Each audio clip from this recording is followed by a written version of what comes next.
Assalamualaikum warahmatullahi wabarakatuh. Saya Dr. Susiana Tabrani akan berbagi kisah bagaimana didirikan Yayasan Abdurrab pada tahun 94 dan sejarah berdirinya lembaga-lembaga pendidikan di bawah Yayasan Abdurrab.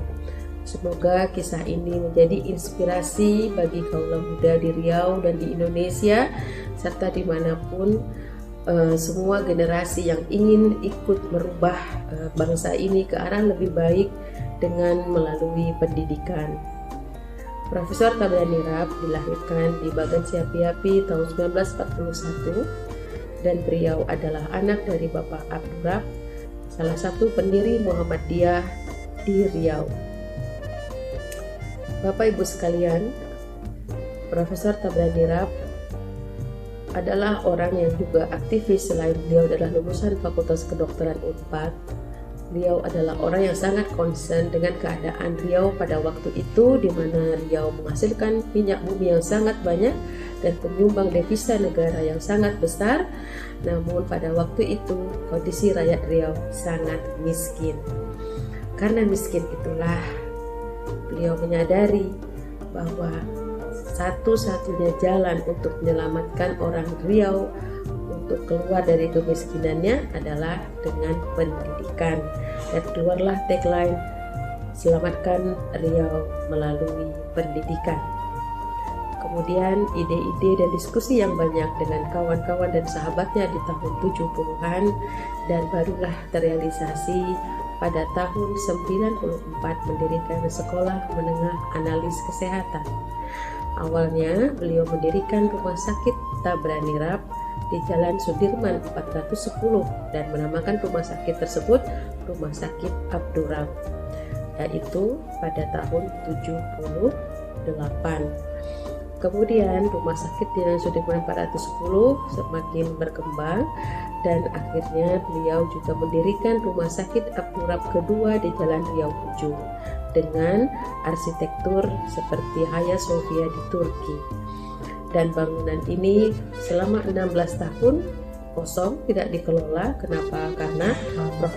Tabrani sibuk dengan memperjuangkan dalam masalah-masalah Riau yang sangat banyak, yaitu tercemarnya sungai oleh pabrik kertas yang didirikan di Riau, kemudian juga keprihatinan beliau pada waktu itu terhadap illegal logging, dan banyak sekali masyarakat suku Sakai juga ikut beliau bantu karena banyak sekali tanah-tanah wilayah mereka dijadikan untuk kilang minyak ya, tanpa melihat etika-etika bagaimana menghadapi penduduk asli. Dan tentu saja Prof. Tabrani Rab akhirnya dikenal orang yang membantu masyarakat dalam berbagai hal, termasuk perampasan tanah ulayat oleh orang-orang dari Jakarta. Dan tentu saja saya pribadi melihat perjuangan yang sangat banyak itu sebagai sosok yang sangat concern dengan masyarakat. Pada tahun 94 akhirnya berdirilah satu pendidikan tingkat SMA ya, yang sekarang mungkin dinamakan SMK, dan waktu itu di bawah Departemen Kesehatan dan bernama Sekolah Menengah Analis Kesehatan. Nah, kenapa analis? Nah, waktu itu hampir di seluruh puskesmas, rumah sakit ya, klinik di Riau hampir tidak ada tenaga analis. Dan tenaga analis ini sangat diperlukan dokter dalam membantu menegakkan diagnosis. Beliaulah yang memastikan diagnosis dengan pemeriksaan urin, pemeriksaan darah, pemeriksaan seluruh yang diperlukan ya, baik di bawah mikroskop untuk memastikan satu diagnosis. Jadi ini tenaga yang menjadi tenaga yang sangat penting, sehingga didirikanlah Sekolah Menengah Analis Kesehatan. Bapak Ibu sekalian, akhirnya tahun 94 pada waktu sangat unik ya, karena kita mengambil seluruh satu kelas itu dari bagan api-api, dan tentu saja murid-muridnya bahkan ada yang tamat SMA, sudah tamat SMA tapi diajak semua ke Pekanbaru untuk sekolah dan semuanya masih gratis, dan seluruhnya ditanggung oleh Prof. Tabrani Rap. Jadi waktu itu membangun 4 kelas yang sederhana, beberapa mikroskop, dan akhirnya alhamdulillah didirikanlah sekolah itu. Kemudian tak lama kemudian berdirilah sekolah-sekolah yang lain. Jadi demikianlah kilas balik kami bagaimana keprihatinan Prof. Tabrani Rap untuk mendirikan lembaga pendidikan. Pada tahun-tahun di awal dia menjadi dokter spesialis paru-paru. Di sini sih saya memandangnya seperti ini. Beliau sejak kuliah di Unpad adalah seorang ketua HMI.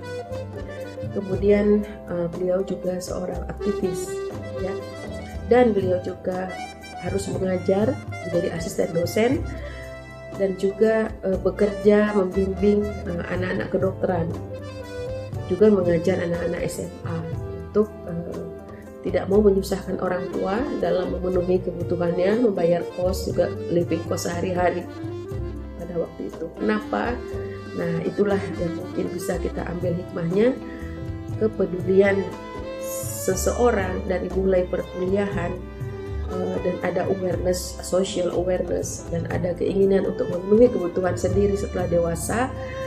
Justru itulah yang mendewasakannya. Jadi bukan semata-mata karena kuliah di Universitas Padjadjaran mengambil S1 kedokteran, tetapi juga dimatangkan oleh dengan aktif di organisasi, dan juga bagaimana dia berusaha untuk mandiri, serta tentu saja meluaskan peran pergaulan ke berbagai kalangan.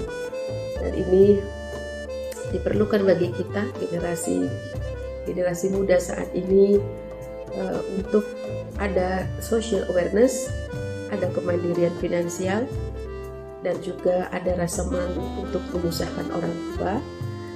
Dan walaupun demikian rajin belajar, berprestasi tinggi di dalam akademik.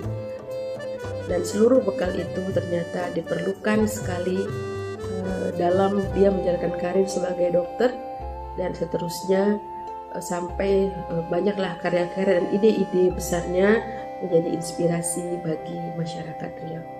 Terima kasih, demikian dari saya. Assalamualaikum warahmatullahi wabarakatuh.